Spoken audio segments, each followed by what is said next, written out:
I came home after working 2 jobs, just trying to pay for my kids' education. My shirt was soaked with sweat, and my spine felt like it had been carved out and replaced with lead. It was 9:47 p.m. The front door was unlocked. The house, silent, empty. "Melissa?" I called out, my voice already tinged with suspicion. No answer. The kids were at my mother's for the weekend. So where the hell was my wife? I dropped my keys and opened the Find My iPhone app. Her location pinged, 23 minutes away, in Bel Air. I froze. My heart started pounding like a warning bell. Melissa had no friends in Bel Air. At least not the kind she'd swim with after dark. I opened my old black duffel bag, the one she hated, and pulled out my old Army recon drone. Still working. Still fueled. A relic from a job I did overseas, when I actually believed I was protecting something. The mansion came into view. My drone circled overhead, sending a crisp live feed to my phone.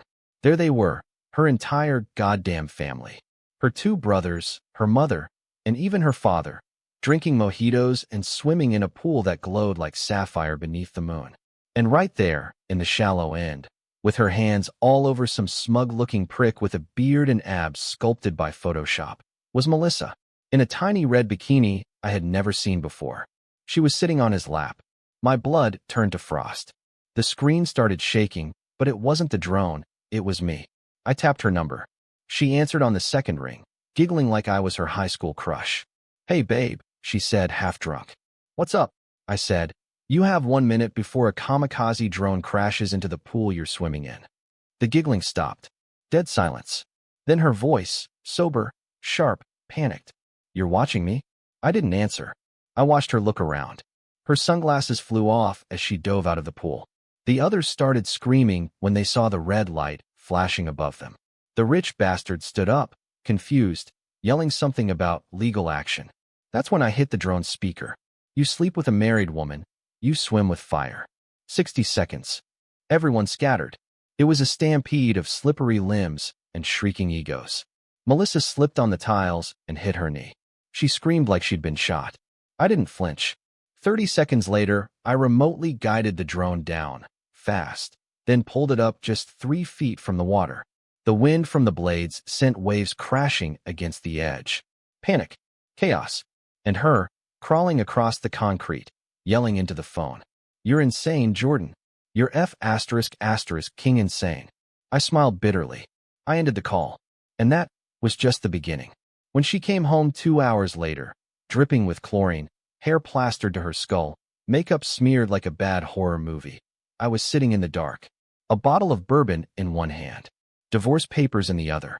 She didn't say a word at first, just stared. She knew the game was up, but I wasn't ready to hear excuses. Not yet. "Sit," I told her. "We're going to talk."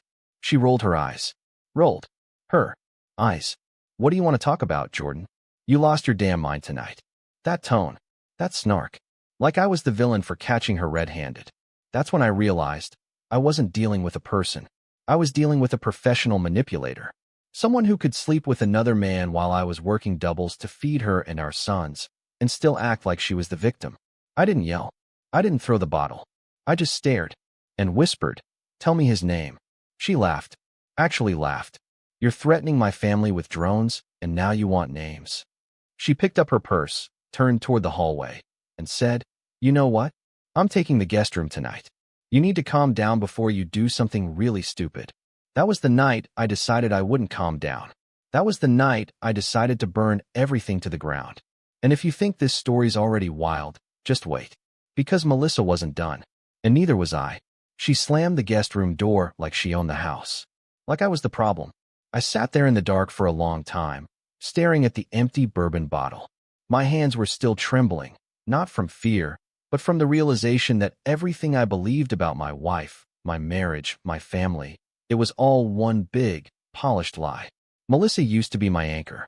That girl from community college with the sarcastic jokes and those wild green eyes.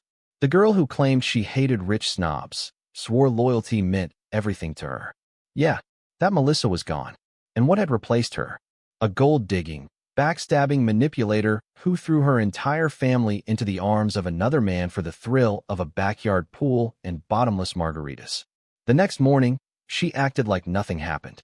came out in a pink bathrobe, made herself a smoothie, and even had the audacity to hum a Taylor Swift song while checking Instagram. I didn't say a word, just watched.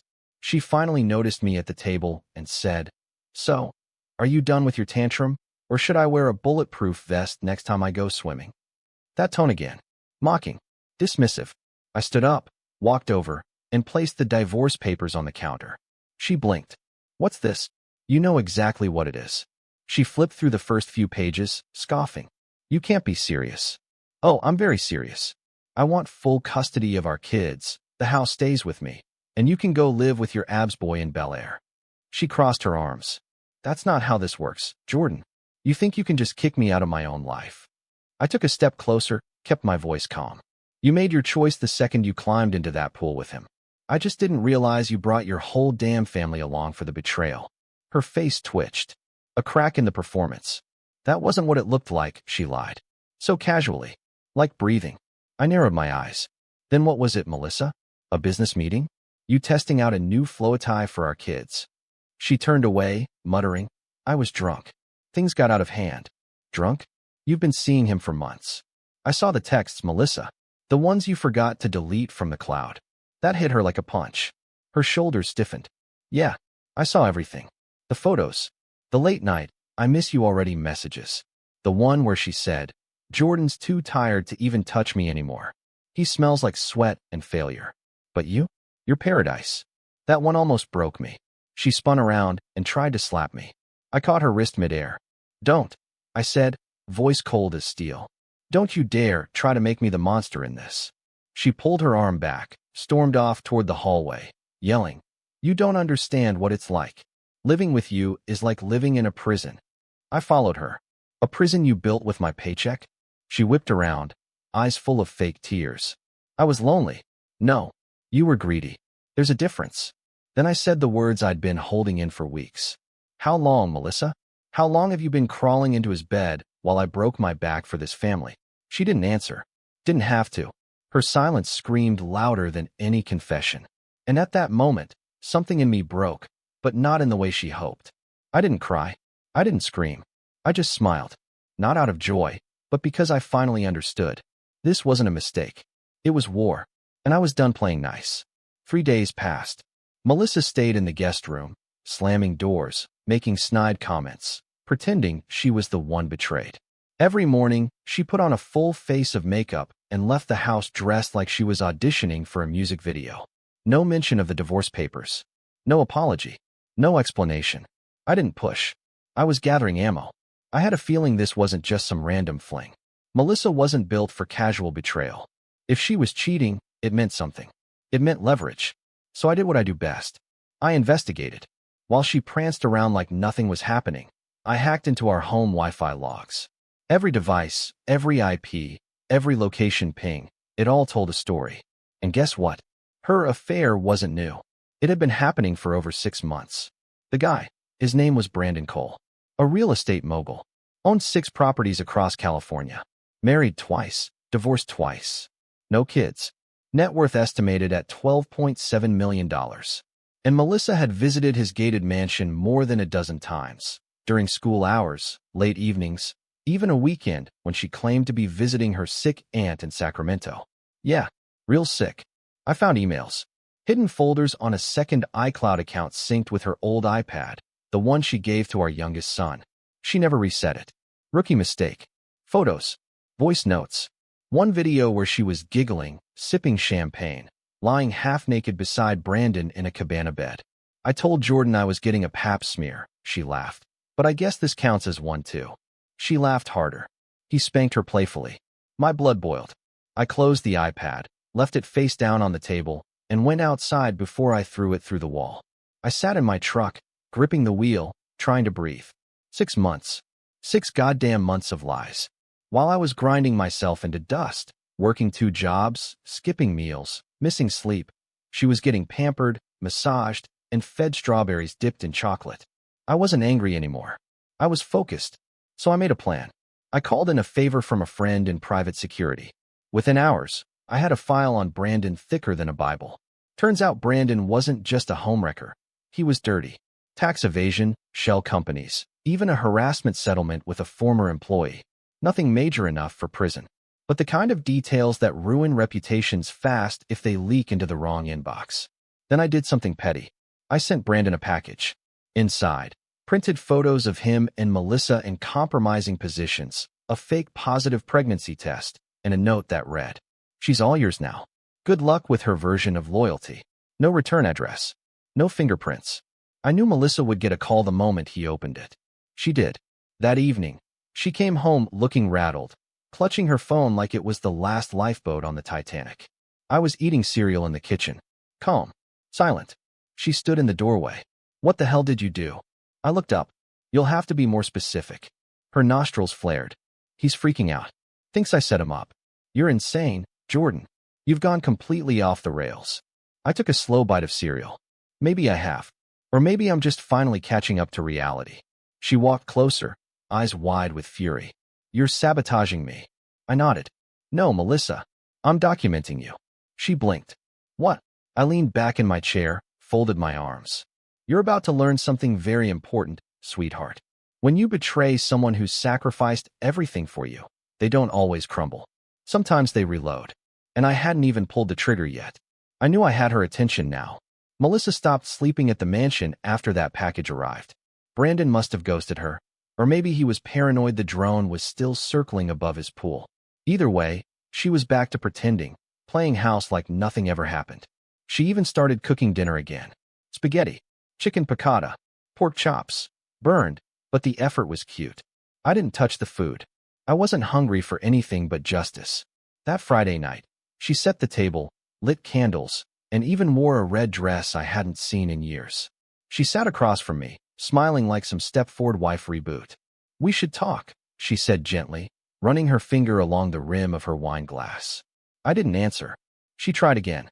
"Look, I know things got messy, but maybe we can fix this. For the kids."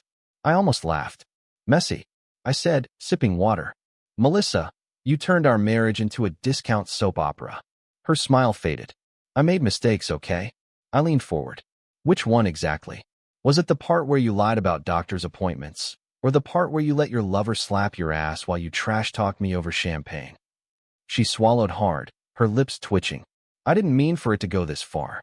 Melissa, you did yoga in his backyard while my son thought you were at a PTA meeting." That shut her up. The silence stretched. Then she tried the crocodile tears. Her go-to move. "I was lonely," she whispered. "You were always gone, always tired. I needed to feel something again. I didn't want to fall for him. It just happened." "No," I said coldly. "Accidents happen. You scheduled this betrayal.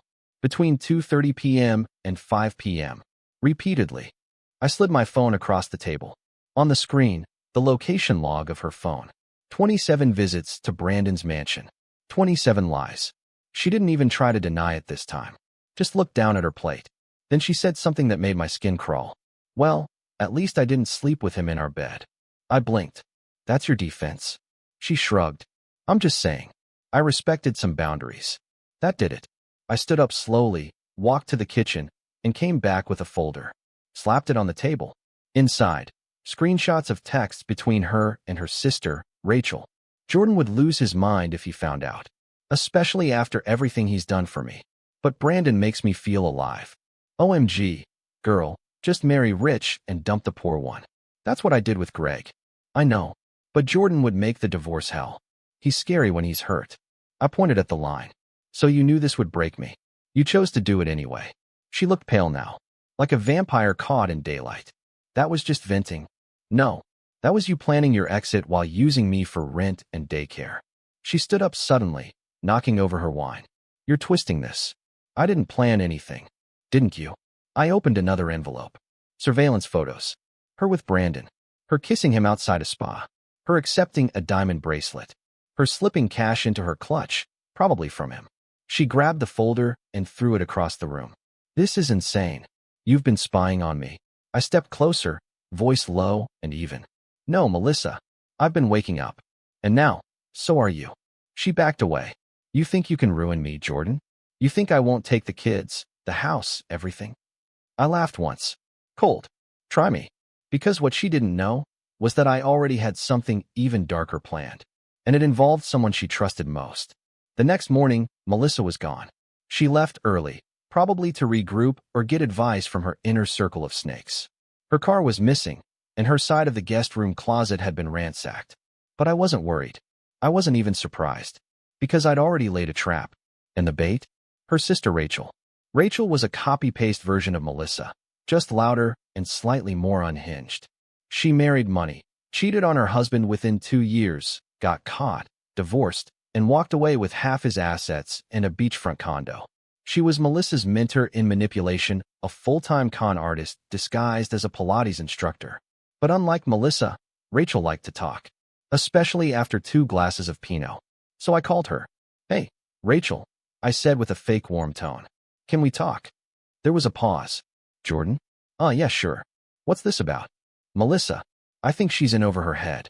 And I know she confides in you." That did the trick. Rachel loved nothing more than playing the savior. We met at a cafe near her condo. She showed up in tight jeans, oversized sunglasses, and the kind of fake sympathy that could win her an award. She even hugged me, which almost made me laugh. "I'm so sorry about everything," she said, sipping her latte. "Melissa's just, complicated." "Complicated?" I echoed, deadpan. Rachel leaned in. "She never meant to hurt you. Honestly, I told her from the beginning. If you're gonna cheat, at least be discreet." But she got cocky. I raised an eyebrow. "So you knew?" Rachel rolled her eyes like I was slow. "Of course I knew. She told me everything." Everything. Bingo. I didn't even need to press. Rachel talked and talked, name-dropping Brandon, laughing at Melissa's cover stories, even revealing details I hadn't discovered yet. She actually tried to get Brandon to buy her a condo, Rachel said, chuckling. Said she was done living in that sad, dusty house. Her words, not mine.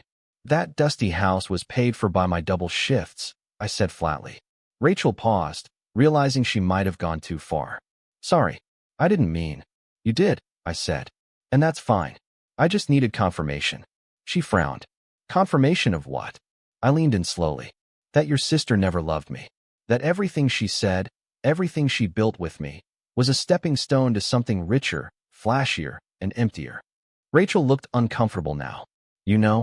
I added, "You really should check your email later. I think there's something you'll want to see." She blinked. "What did you do?" I smiled, stood up, and dropped a flash drive on the table. "I sent your ex-husband a little recap of your Pilates sessions with his brother." Her jaw dropped. "You wouldn't." "I did. Just wanted to return the favor." She stood up, furious. "You're sick." "No," I said, walking away. "I'm just finally playing by your family's rules." By the time I got back home, Melissa was in the kitchen, pacing and yelling into her phone. "I don't know how he found out." "Rachel, shut up and fix it." She saw me and slammed the phone down. "You're using my family now?" I walked past her without a word. But just before I went upstairs, I turned back and said, "You brought your family into this the moment they started helping you cheat. Now they can help you drown." Because the next step was already in motion, and Melissa had no idea just how deep this rabbit hole went. That night, the house was too quiet. Melissa had locked herself in the guest room. I heard the click of her suitcase zippers, the soft shuffle of clothes being packed. Good. Let her run. But what she didn't know was that her entire exit strategy was about to collapse. I had made another call earlier that day, to someone she'd never suspect. Her cousin, Jenna. Unlike Rachel, Jenna wasn't a snake. She was the black sheep of the family. Quiet, a little weird, but loyal as hell, especially to me. Jenna had once told me, "You don't deserve the circus you married into." At the time, I thought she was being dramatic. Turns out she was underselling it. At exactly 11:34 p.m., I heard the knock at the door. Melissa must have heard it too, because a second later, her door creaked open upstairs. I opened the front door and let Jenna in. She wore a hoodie, jeans, and had that determined look in her eye I hadn't seen since the night she helped me rebuild the kids' playhouse after a storm knocked it down. She walked straight into the living room without saying a word. Then Melissa appeared at the top of the stairs. "What the hell is she doing here?" Her voice was sharp, cold. Jenna looked up calmly. "Finishing what you started." Melissa laughed bitterly. "Oh, this is cute. You're working with Jenna now? What's next?" "My hairdresser." I looked up at her. "You might want to sit for this." "I'm fine right here." Jenna reached into her bag and pulled out a thick manila envelope. She tossed it onto the coffee table. The sound echoed like a gunshot in the room. What's that? Melissa asked, stepping down slowly. Your future, Jenna said. Melissa snatched it up and opened it. Her eyes moved fast, scanning page after page, then narrowing. Her voice cracked slightly. These are texts. Between me and Brandon. Jenna folded her arms. And screenshots of your bank transfers to an offshore account.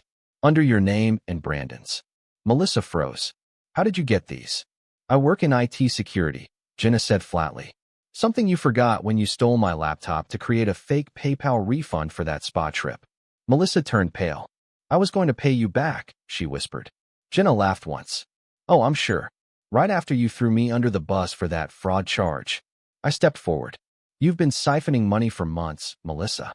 The spa trips, the new clothes, the girls' weekends. You were bleeding me dry while planning your golden parachute with Brandon. She dropped the envelope, her hands shaking now. You can't prove all of that in court. No, I said. But you'd be amazed what the IRS will believe when someone hands them a tidy report with highlighted evidence and an anonymous tip. Her face contorted. Rage. Fear. Panic. I'll deny everything, she hissed. You think they'll believe you over me? I'll cry in court. I'll talk about your temper. I'll say you're abusive. Jenna snapped. Enough. You ruined his life. You trashed your marriage. And now you're threatening to fake abuse? You've gone completely off the rails, Mel. Melissa took a step toward her. This is none of your business. Jenna didn't move. You made it my business the moment you dragged me into your lies. Melissa turned to me, breathing hard. What do you want, Jordan? You want me gone? Fine. I'll leave. I nodded. You will. But not empty-handed. She raised an eyebrow. You'll sign the divorce papers. You'll waive all claims to the house. I keep the kids. You walk away clean, with no court case, no IRS, no scandal. Melissa's lips curled into a bitter smile. You think I'm going to just agree to that? I looked her in the eyes, dead cold. I think you know you don't have another option. And for the first time since this nightmare began, Melissa had no words. Melissa didn't sleep that night. I heard her pacing, floorboards creaking. Her shadow passed under the guest room door again and again like a ghost stuck on loop. The next morning, her chair at the kitchen table was empty. I wasn't surprised. But when I left to take the kids to school, she was sitting in her car, engine off, windows rolled down, face blank. She didn't even look at me. I dropped the boys off and came home to find her still there, in the same position, like a statue with smeared mascara. When I opened the front door, she followed me inside without a word. She sat at the kitchen island, folded her arms, and stared at the floor. I'll sign it, she muttered. I poured myself coffee. The papers? She nodded. No custody fight? I asked cautiously. She shook her head. You'd win. You know you would. The silence that followed was strange. Not peaceful. Not hostile. Just two people who used to know each other sitting in a crater where their marriage used to be. Finally, she looked up. Her eyes weren't angry anymore. They were hollow. I didn't plan to fall for him, she said softly. You planned everything else. She flinched. I know. I stayed quiet. She added, Brandon made me feel powerful, like I wasn't just your tired wife with spit up on her shirt. I didn't respond, because nothing she said now would fix the 6 months she spent lying, sneaking around, letting another man touch her while I broke my body to build her future. She sighed. You were always too good, too calm. I think I resented that.